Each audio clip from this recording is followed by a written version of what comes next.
7h01, hora da gente voltar a falar aqui a respeito do conclave, isso porque está ocorrendo desde ontem, né? Tivemos a fumaça preta ontem, hoje é mais um dia de votações e para você que está chegando agora aqui à programação da Jovem Pan, Fabrício Naitsky, nosso editor de internacional, já está conosco para participar mais uma vez aqui do Jornal da Manhã. Hoje já tivemos votação de novo, né, Fabrício? Vamos atualizar aqui para quem está chegando agora. Já tivemos, Leonardo. Novamente, bom dia para você, Soraya, todo mundo que nos acompanha.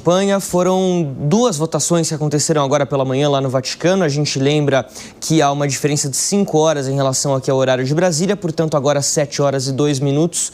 Por lá, quer dizer, 12h02. Agora os cardeais fazem uma pausa para o almoço.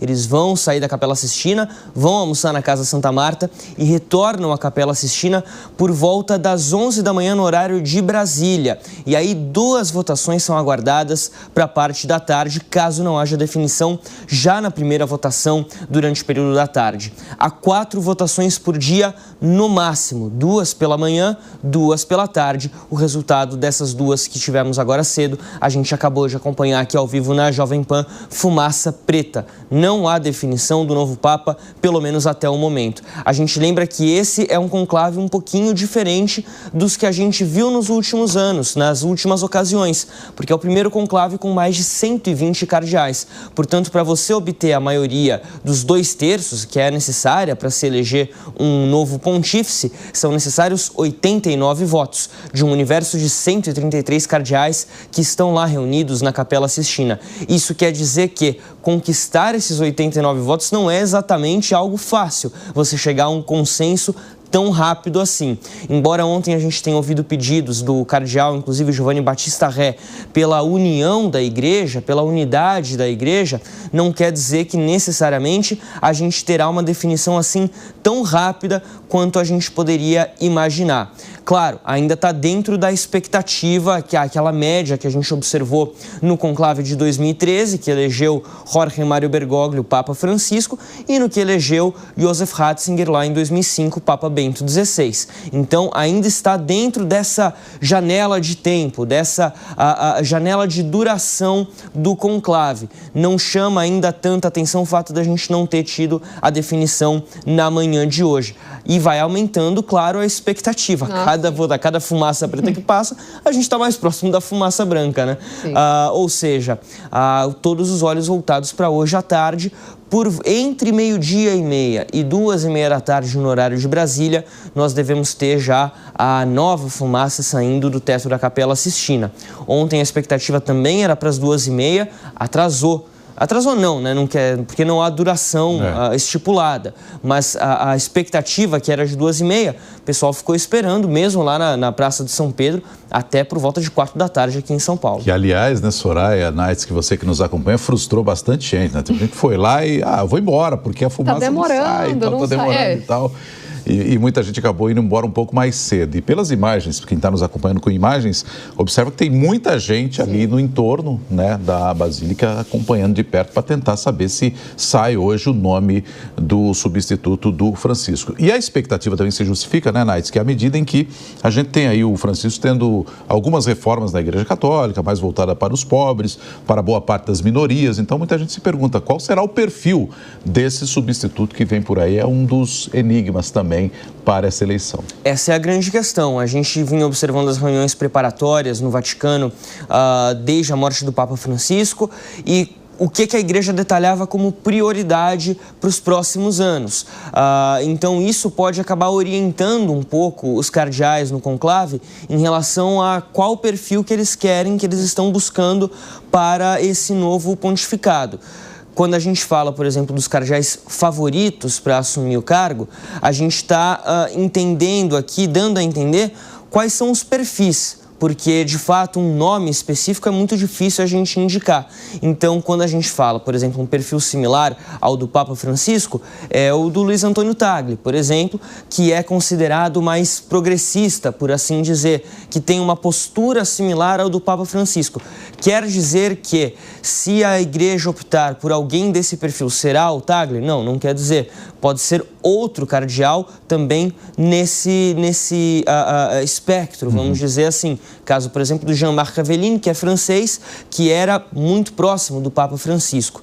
Então, há uma especulação muito grande, porque, de fato, a gente não sabe o que está acontecendo dentro da Capela Sistina. Quais são as conversas e quais são os números das primeiras votações. E todas essas reuniões que antecederam o conclave foram justamente para conseguir definir, ou pelo menos dar algum tipo de pista de qual cardeal, de qual nome, né, seria o melhor para essa escolha e para ser o sucessor do Papa Francisco, para eles conseguirem determinar esse perfil, né? E sim, as diretrizes que a Igreja deve seguir pelos próximos anos. O que eles consideram mais urgente nesse momento?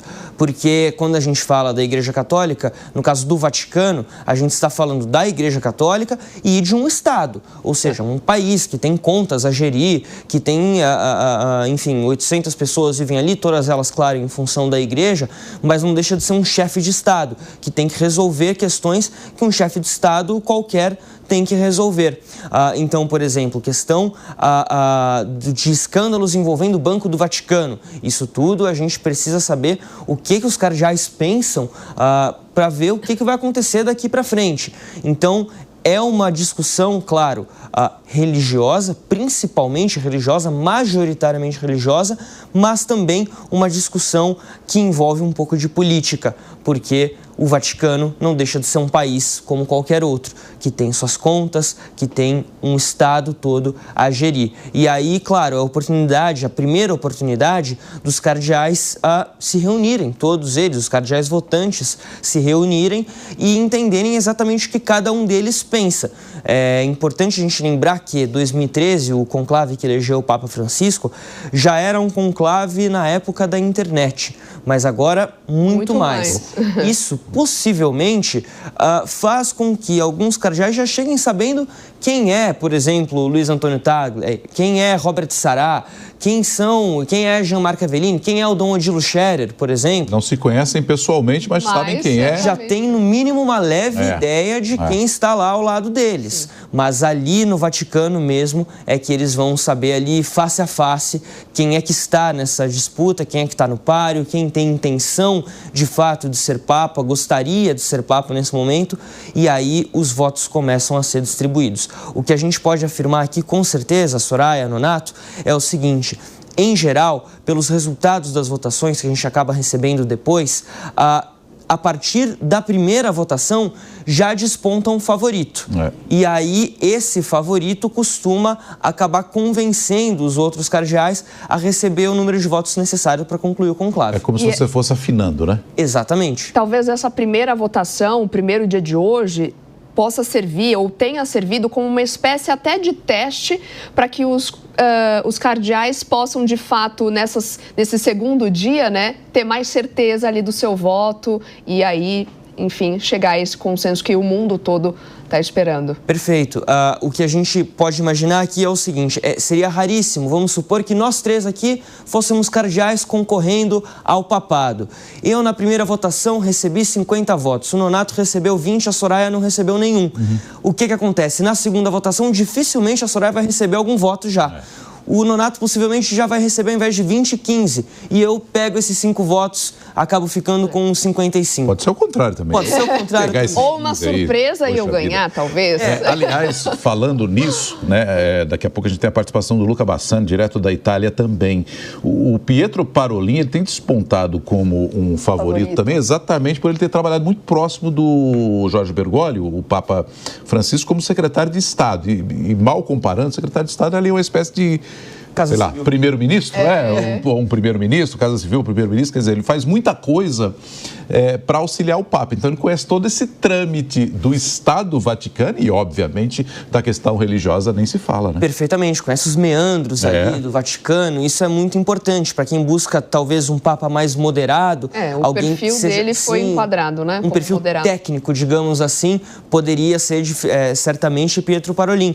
Até porque há uma certa, não vou dizer pressão, mas há uma expectativa por um Papa italiano novamente. Nós passamos agora pelo Papa Francisco, argentino, Ratzinger, alemão, e antes dele, João Paulo, polonês, Karol Wojtyła. Wojtyła, justamente polonês. Então, já há algum tempo nós não temos um Papa italiano. Antes do Wojtyła era o Albino Luciani, que ficou 33 dias, o Papa João I e o Paulo VI também italiano. Então, é isso, a gente teve uma diversificação ali de nacionalidades pós o Albino Luciani, pode ser outro italiano. E a imprensa italiana, que gosta de buzinar bastante ali no ouvido do Vaticano, tá lá fazendo aquela pressão. Queremos um cardeal italiano sendo eleito. Os italianos, a Itália é o país mais representado no colégio de cardeais. São 20 cardeais italianos que votam no conclave. Depois vem os Estados Unidos e aí o Brasil, terceiro país mais bem representado. São 7 cardeais brasileiros que votam no conclave. O que não quer dizer, claro, que necessariamente o Papa será brasileiro ou não, mas que há uma expectativa por um italiano, claro que há. É o país que historicamente mais colocou papas ali na Igreja Católica, então, claro que gera essa expectativa. Pietro Parolin poderia ser esse nome. Vamos conversar agora ao vivo, direto do Vaticano, com o nosso enviado especial, Luca Bassani, que está acompanhando de perto, desde o início dessa semana, toda essa movimentação. E, Luca, bom dia para você. Como que tá o clima por aí, hein? Bom dia a você, Soraya, a todos que nos acompanham no Jornal da Manhã, nesse dia histórico, mais uma vez. Por enquanto, as expectativas de todos os presentes, seja a imprensa mundial, os fiéis, os turistas, foi frustrada. Afinal, pouco antes do meio-dia, horário local aqui de Roma, pouco antes das 7 horas da manhã, horário de Brasília, a fumaça preta foi então emitida a partir da chaminé da Capela Sistina, deixando claro que as duas votações que aconteceram agora pela manhã terminaram sem um consenso. Inclusive é interessante trazer uma comparação com o que foi ontem à tarde. Ontem a Via Conciliazione, essa região que aproxima a cidade de Roma até a cidade do Vaticano, estava muito cheia, mais de 200 mil pessoas para tentar acompanhar a fumaça branca, acompanhar o anúncio do novo Papa, algo que não aconteceu. Hoje pela manhã, por se tratar de um dia da semana, um dia útil, onde as pessoas trabalham, não vemos uma movimentação tão grande, mas ainda assim mais cheio do que nos dias convencionais.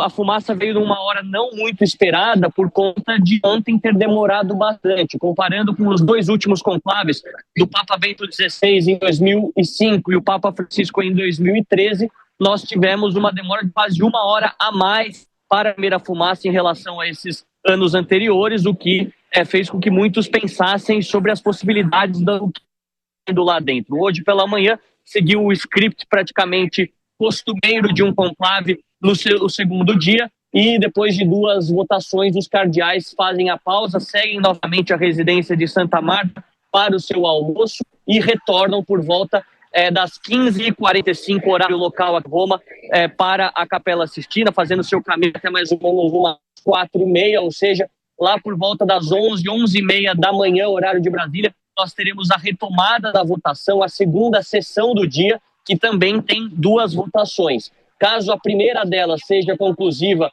lá por volta das 5h30, horário local aqui, 12h30, 1h da tarde, podemos ter fumaça branca.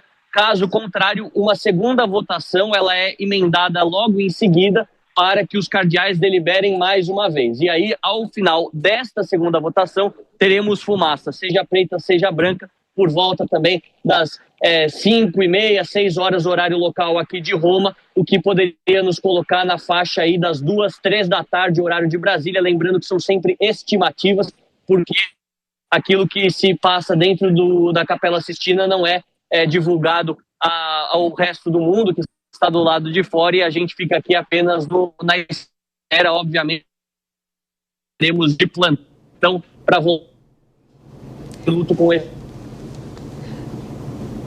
A gente perdeu um pouquinho do áudio do Luca, mas a gente entendeu, claro, a mensagem. Nesse segundo dia de votação, portanto, fumaça preta, e agora os cardeais se reúnem na parte da tarde para outras 2 votações. Pode ser, então, que ainda o nome do sucessor saia nesta quinta-feira, e a gente vai te atualizando aqui ao longo do Jornal da Manhã. Obrigada, Luca. Até daqui a pouco.